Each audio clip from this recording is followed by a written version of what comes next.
on the individual level.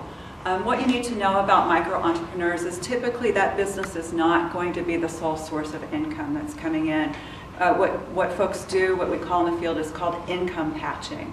So, they're starting that micro business and they're working a part-time job, and there's a lot of different ways that household is putting income together, and that's critically important to understand, because those of us in business who work on kind of bigger business wouldn't necessarily see these as the hallmarks, but for the household, it's significant. It's the difference between being in poverty or out of poverty. It's the difference between being able to buy that car or whatever that other asset is, send your kids to school with, supplies and things. So this is significant money into the household, and it works.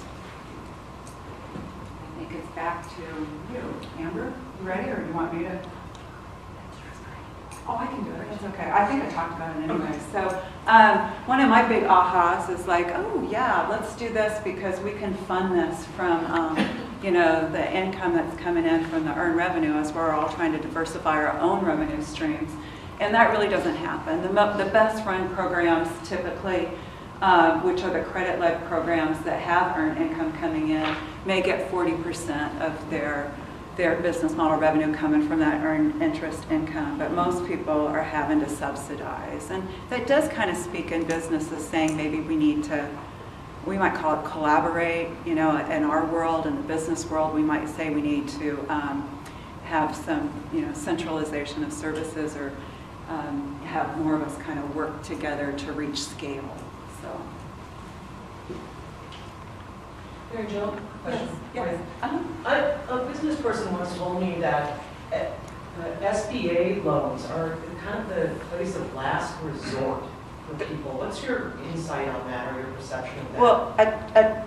Well, just straight out SBA loan, because I come from a small business background myself. I ran a business for 20 years, so they're very hard to get. Usually you have to have an intermediary to help you get it and package it and whatever. So which that would be with it. Yeah. Well, no, I'm talking, on an individual level there. So, and that's the next thing that Amber would be talking about. So, because there's a lot of people that have businesses that'll put together their plan, they'll put together your financing, you pay them outright for that, $3,000 to be that intermediary between the SBA. What the micro enterprises do is the SBA has a lending pool that they loan out to places like WIBIC and other SBA lenders, and their whole goal is they need to push that money out then. So there's different ways, so it depends on what kind of SBA loan that you're talking about. So does that answer your question? Yeah. And actually, WIBIC has been the #1 SBA lender for like the past 5 years. So we love the SBA, they love us, which is really good. So where do MEDs find resources needed to fund these fabulous programs that myself and Mary Jo were talking about? WIBIC is very diversified. You can't just really put all your eggs in one basket and think that the grant fairy is going to come and just dump a boatload of money on your doorstep.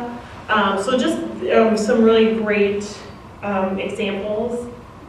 So foundations, federal government, I know there's been a lot of cuts, but like CDFI, we were able to, maybe I think 3 months ago, we were awarded a $1.5 million grant, which is really great. So state and local government, corporations, federated funds, earned income, social entrepreneurship, for instance, WIBIC, we also own 2 coffee shops in the city of Milwaukee. We're really big on micro-enterprise and entrepreneurship, so between those 2 coffee shops, we were also able to create 8 jobs. Not a huge money maker, but it's still a really great social venture. Fundraising, the president of our company, Wendy Bauman, she's like crazy, I love her in a great way, but she's always fundraising. Fundraising's on her mind.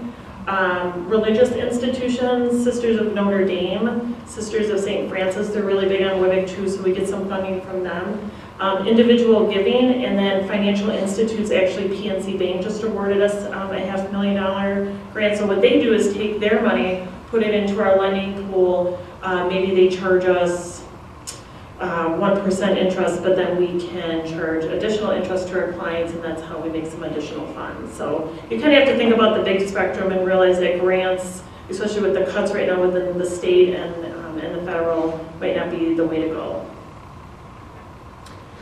So patching funds through multiple sources. So just some statistics on where funds are coming from.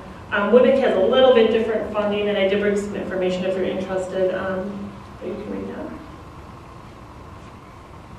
that. So exploring various MED models. So if you're interested in branching off into thinking that this might be for you, just like Mary Jo talked about her good model, you just have to figure out what's right for you. Is it micro lending? Is it business financial classes? Is it financial awareness? Is it technical assistance?